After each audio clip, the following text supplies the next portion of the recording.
talk about things that I'm not allowed to tell you. Where's Sean Ryan? So, I just want to start off with saying I was on your side the entire first season. I was like, I see what's going. You know, I mean, of course. obviously. You're a smart dude. Now, are we going to eventually see where you got the diary? When you got the diary? Yes, in this season, by the episode 6 or 7, I can't remember now exactly, we will, Lucy got sick of it, and it was a really bad trip to the past, and she comes to Flynn and says, okay, no bullshit, sit down and tell me, how'd you get the diary? And I tell her.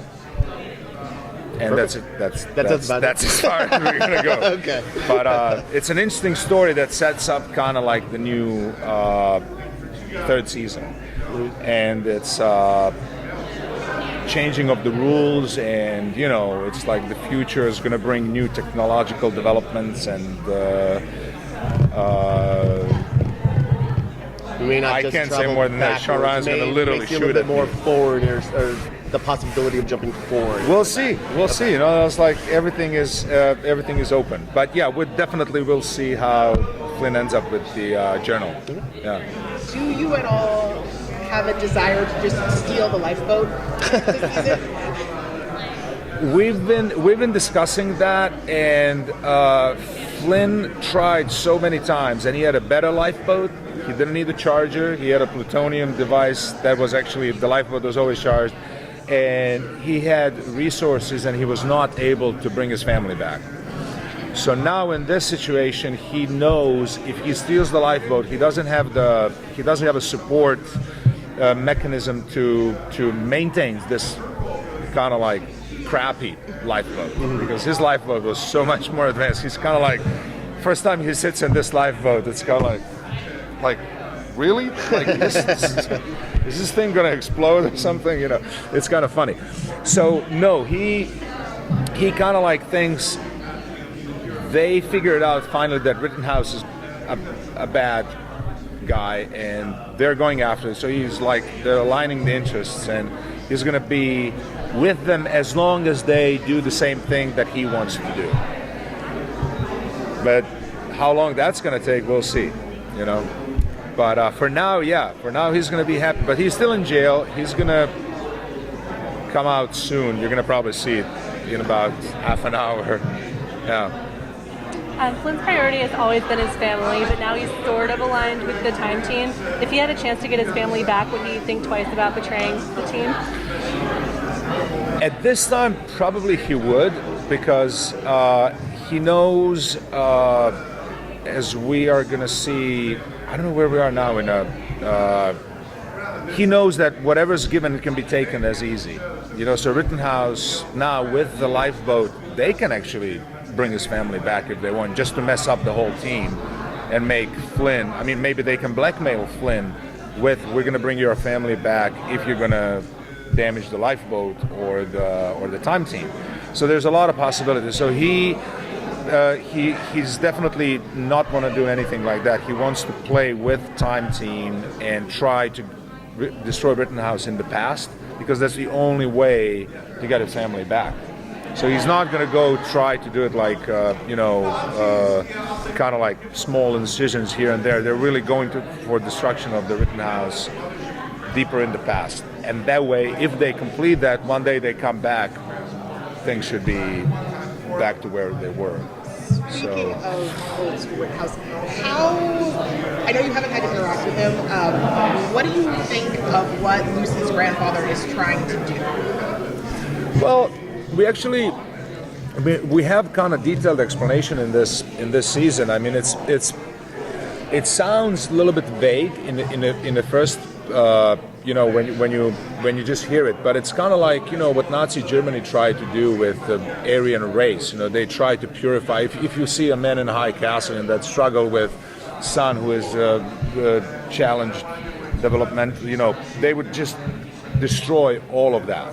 They would just have like perfect specimens. They want to kind of like, what's the word, to clear the race and to become like humanity, to become like perfect. They want to kind of like artificially make development what they consider positive development of the humanity in this direction. And by changing the different things in the past. And this episode, we have actually some really cool. Our history guy is really amazing. He was able to trace so many events back to the source. And that would be a person that Rittenhouse is going to go for, and it's somebody you never heard of, probably. And then you would, after a good episode of Timeless, people go to Wikipedia and Google people, and they're like, oh my God, really?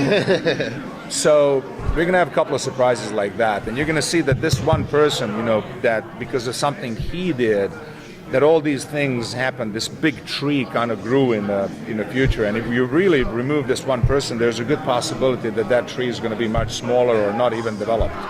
So we're kind of focusing on that right now, And I think it's a pretty kind of menacing idea of the future world. It's like, who are you to do that? But that's what they want to do. Some of the characters on the show kind of fanboyed or fangirled over the historical figures that they've been able to meet. Who would you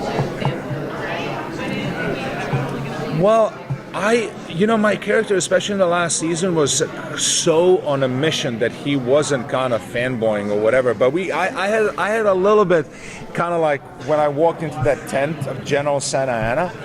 That was the first time that Flint went kind of like so far back into the past, and I just had a little smirk on my face walking in, and kind of like, is this for real? I mean, it's General freaking Santa Ana. And I kind of like, I'm walking into that tent, and I got this little smile. There was no script. There was nothing was scripted for me to do or say, but I just kind of walk in, and I kind of had this,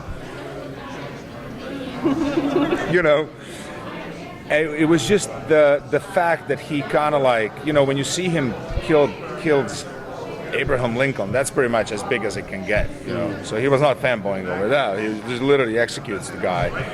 And that was kind of pretty much unbeatable with size of a historical figure and what you're going to do to him. That's like, I need to talk to my son for an hour before I let him see that. It was like... What would you imagine television film would be like without Citizen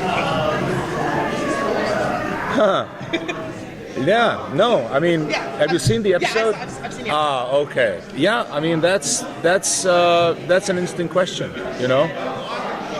But so, that's kind of tracing into the source, what I was talking about before, And we're going to be, music was always connected with peace movement in the 60s, with Vietnam War and all of that. So if you made some changes in the past about the music, question is, would rock and roll develop in that way? Would peace movement develop in that way and all that stuff? So it's unlimited amount of answers and questions, You just go back and remove one thing of the puzzle. Is everything going to crumble down, or is it going to be kind of on a shaky ground? And it's all about that. Is there any historical figure that you personally would love to just like work on the script? Not necessarily. Okay, we start over. A historical figure you'd like them to bring into the story so that you could at least work with them on the screen. The problem is, people I would like to meet, they're further back in the past, and we seriously have no business going further back than like Revolutionary War. It's like going back before that. We already established who Rittenhouse was, who was actually the guy who started all of that.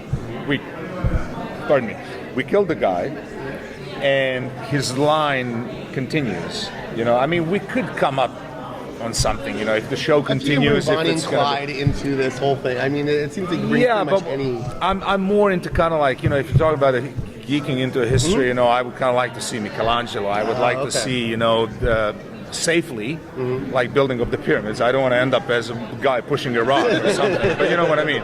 As an observer, I would like to see many things back in the past. I would like to see Santorini. Was that real Atlantis or no, or was it just kind of like an island that Plato kind of built up the story, but it was actually Atlantis? Those things I would like to see. Like last kind of 200 years, they were so close to me in a way. I was born in a city, cathedral in my hometown was built in 1500s, so it's kind of like, for me, that the last 200 years, we traced literally the house where my grandpa lived. So it was kind of like, it's too close to me, and I kind of think of history more from Renaissance back, Even like 17th century is still kind of like, relatively fresh because the city I was, you walk every day on like everything looks like pretty much from the 16th century, my hometown. It's like all built in stone, and it's like unchanged, except you got like satellite dishes on it, and you got glass windows and stuff like that. But the houses and buildings are. So for me, from Renaissance back, Egypt, wouldn't you go outside of Troy on the last day and see, did they actually build a freaking horse? That would be cool. Yeah. Odysseus, but that's the further back you go. I need to talk to Sean Ryan.